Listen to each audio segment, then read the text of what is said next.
समस्या और समाधान, इस तरह से हेडिंग आपको देना है अच्छे से और बहुत ही सुंदर से, ठीक है ना, तभी आपको नंबर मिलेगा, ठीक है ना।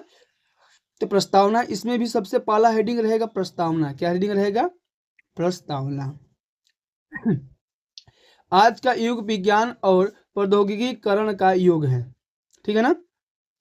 एक ओर जहां विज्ञान ने अनेक सुविधाएं दी हैं, वहीं दूसरी ओर उसने प्रदूषण जैसी गंभीर समस्या भी पैदा कर दी है। प्रदूषण केवल हमारे वातावरण को ही नहीं बल्कि संपूर्ण जीवन को प्रभावित करके रख दिया है, ठीक है ना। तो इस तरह से हम लिखते हैं तो हमारा एग्जामिनर तो नंबर देगा और आपको बहुत ही परसेंटेज में नंबर उठने की इस वीडियो से चांस है और आपको मिलने का वादा है, ठीक है ना। अब बच्चे क्या गलतियां कर देते हैं कि प्रस्तावना यहाँ ना लिख करके कहीं दूसरे हेडिंग में लिखते हैं, तो ऐसा गलती करने से आपको नंबर मिलेगा नहीं मिलेगा, ठीक है ना। तो आपको प्रस्तावना सबसे पहले, उसके बाद उसका अर्थ लिखेंगे, तब जाकर नंबर मिलेगा। अर्थ में क्या लिखेंगे? तो वातावरण को गंदा करना या उसकी शुद्धता को नष्ट करना, जब वायु जल भूमि, क्या लिखा है? जब वायु जल भूमि तथा ध्वनि आदि प्राकृतिक तत्व असंतुलित हो जाता है तो उसे हम प्रदूषण कहते हैं। क्या कहते हैं? प्रदूषण कहते हैं। प्रदूषण के हमारा प्रकार में हेडिंग क्या लिखेंगे हम? तो प्रदूषण के प्रकार में सबसे पहले हेडिंग डालेंगे वायु प्रदूषण। क्या डालेंगे? वायु प्रदूषण। पहले सबका नाम लिख देंगे, जल प्रदूषण, भूमि प्रदूषण, इस तरह से लिख करके उसमें एक एक क्या करेंगे हम? लिखते हुए जाएंगे, ठीक है ना। कारखाने, वाहने तथा धूल, वायु प्रदूषण में क्या लिखेंगे? कारखाने, वाहनों तथा धूल, धुएं में वायु प्रदूषण हो जाता है, हो रहा। इससे श्वास संबंधी रोग होते हैं, मैंने सांस संबंधी रोग इससे हो रहे हैं, इससे वायु प्रदूषण से। तो वायु प्रदूषण कैसे हो रहा है? तो कारखानों और वाहनों के धुएं से। इस तरह से जल प्रदूषण कैसे हो रहा है?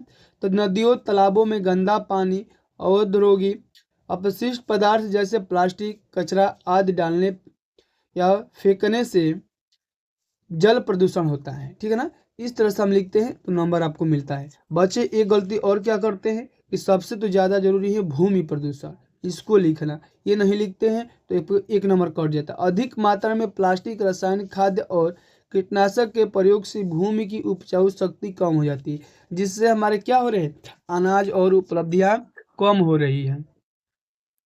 ध्वनि प्रदूषण कैसे लिखेंगे? तो ध्वनि प्रदूषण देखो यहाँ पर लिखा हूं, पेंसिल से लिखा गया है थोड़ा सा, ध्वनि प्रदूषण, ठीक है ना। अब हेडिंग डालेंगे यहाँ पर ध्वनि प्रदूषण, ध्वनि प्रदूषण,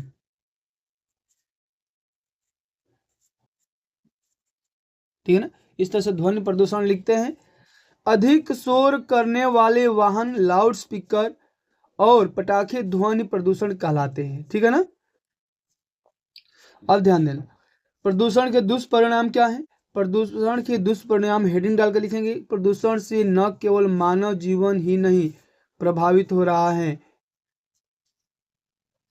बल्कि पेड़ पौधे, पशु पक्षी और संपूर्ण पर्यावरण संकट में पड़ रहा है, ठीक है ना। गलतियां ये लिखा गया है, आप लोग उसको सुधारिएगा, ठीक है ना। प्रदूषण के समाधान क्या लिखेंगे? प्रदूषण के समाधान हेडिंग में लिखेंगे इस तरह से, देखो कैसे। प्रदूषण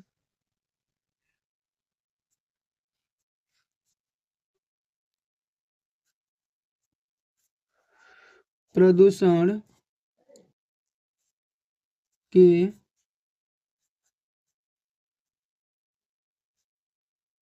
समाधान, ठीक है ना। इस तरह से लिखते हैं तभी आपको नंबर मिलने की गारंटी है, ठीक है ना। अधिक से अधिक वृक्षारोपण करना चाहिए। वाहनों में पेट्रोल की जगह, डीजल का जगह सीएनजी या इलेक्ट्रिक ऊर्जा का प्रयोग करना चाहिए। प्लास्टिक का प्रयोग कम करना चाहिए। ध्वनि प्रदूषण कम करने के लिए लाउड स्पीकर और पटाखे का नियंत्रण होना चाहिए। इस तरह से लिखेंगे तब जाकर के नंबर मिलेगा। अब लास्ट में उपसंहार लिख देना है। क्या लिखना है? उपसंहार।